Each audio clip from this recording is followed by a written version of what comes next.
Bă, el a avut... Micro. Te faci că nu mă auzi. Vorbești cât pe joc acum? Da, mă, nu-ți dai. Ei, să știi că se preface, că știu de mult timp. Sau mai e o variantă, ori la bucătărie. Mamă, Pe Hublot care a să nebunit că banezi? stă pe serverul Pe ăsta, tine are să te 5 ore banezi de sau când se pe joacă. tine să te banezi?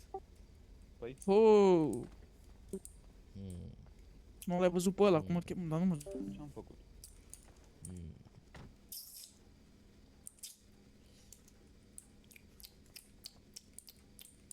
Eu. Ia vorbește un pic, domnul. Da, eu ce? Tu ia vorbește.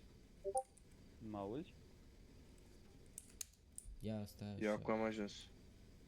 Acum am ajuns, voiam să îi dau niște bani băiatului ăsta pe o mașină. Mario, Da, vine Rut, a murit? ia du-ți un pic pe la mine. Care ești? Ori găsești doi hacker, ori găsești un hacker. 192, nu? Da.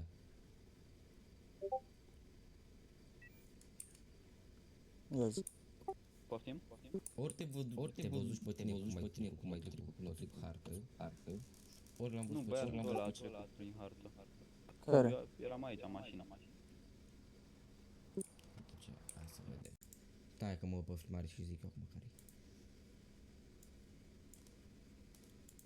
Doi voi să ne acționezi, mă. Francezul Am care văzut, sunt? Păi știu, Ca e owner. știu, dar vreau să mă uit.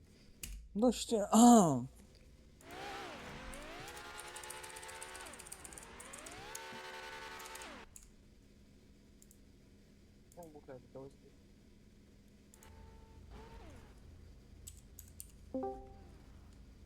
Am crezut că e Rut.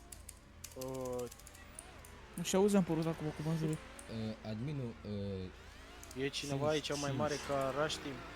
nu, 4, Nu Nu există, există mai care ăștia. E numai Vali și Silviu. Care gândesc că...